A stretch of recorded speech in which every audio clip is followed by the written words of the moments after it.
अज असां थर्मोमीटर जे बारे में पढ़ंदासीं ऐं थर्मोमीटर सां टेम्परेचर मापण भी सिखंदासीं। ही क्लिनिकल थर्मोमीटर आहे।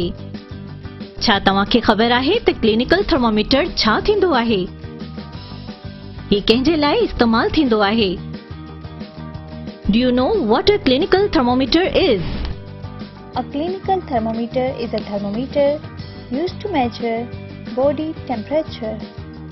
छा तव्हांखे ख़बर आहे क्लिनिकल थर्मोमीटर जे मेजरमेंट जी स्केल जी रेंज 35 डिग्री सेल्सियस खां 42 डिग्री सेल्सियस ताईं हूंदी आहे।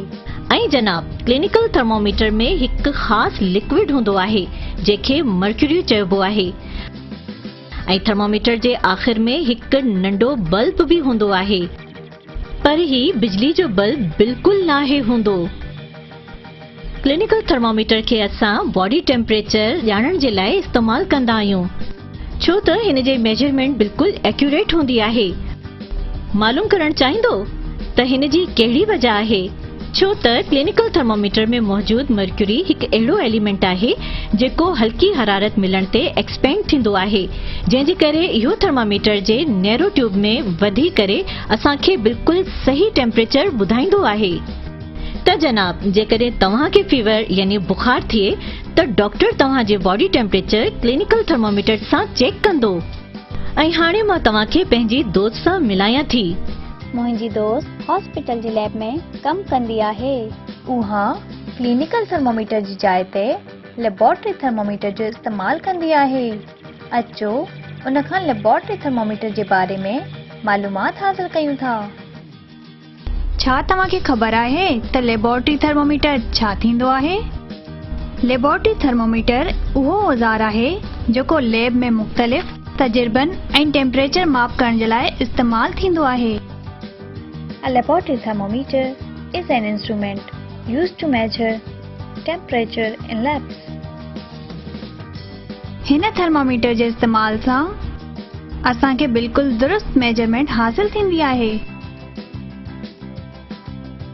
ऐं हा, लेबोरेटरी थर्मोमीटर जे मेजरमेंट स्केल जी रेंज -10 डिग्री सेल्सियस खां 110 डिग्री सेल्सियस हूंदी आहे। ही सब त असां मालूम करे वरितो, पर याद रहे ही थर्मोमीटर तमाम नाज़ुक हुअण सां गॾु ख़तरनाक भी हूंदा आहिनि। इन जे लाइ असांखे इस्तेमाल कंदे एहतियाती उपाउ वठण घुर्जनि। क्लिनिकल थर्मोमीटर के हमेशा वात में रखण खां पहिरियां साफ़ कयो। थर्मोमीटर अक्सर करे शीशे जा ठहियल हूंदा आहिनि ऐं जेकॾहिं ही टुटी पवनि त इन जा ब्रोकन ग्लासेस या इन में मौजूद मर्क्यूरी के हथ न लगायो, छो त मर्क्यूरी ज़हरीली हूंदी आहे। थर्मोमीटर वात में हुजे त इनखे ॾंदनि सां न चॿाड़ियो, इन सां थर्मोमीटर वात में टुटण जो ख़तरो हूंदो आहे। थर्मोमीटर के बाहि खां परते रखो। थर्मोमीटर के खाइण पीअण जी शयुनि में न रखो। छा तव्हांखे ख़बर आहे त थर्मोमीटर जी रीडिंग कीअं मेजर कबी आहे? Let's find out. Place the thermometer in the substance to be measured. यानी थर्मोमीटर के मेजर करण वाले सब्सटेंस में रखो। Leave the thermometer in the substance until the mercury level stops rising. यानी उन वक्त ताईं थर्मोमीटर न कढो जेस ताईं मर्करी लेवल वधण रुकजी न वञे। Keep the thermometer at eye level while measuring the temperature. यानी जॾहिं भी कंहिं शइ जो टेम्परेचर मेजर कयो, रीडिंग चेक करण वक्त थर्मोमीटर के हमेशा अखियुनि जे लेवल ते हुअण घुर्जे। Read the marking on the thermometer nearest to the top of the mercury level. यानी थर्मोमीटर जे स्केल ते मर्क्यूरी जी सतह जे वेझो निशान टेम्परेचर जी रीडिंग हूंदो। हाणे तव्हां थर्मोमीटर जे ॿिन्ही क़िस्मनि जे बारे में ॼाण हासिल कई आहे।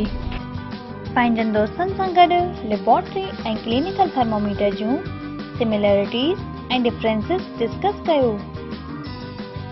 ऐं हा, हिकु ॿी रिसर्च होमवर्क। छा तव्हां कॾहिं तस्वीर में मौजूद थर्मोमीटर खे ॾिठो आहे? इन जे बारे में वधीक मालूमात हासिल कयो ऐं पंहिंजनि दोस्तनि सां शेयर करियो।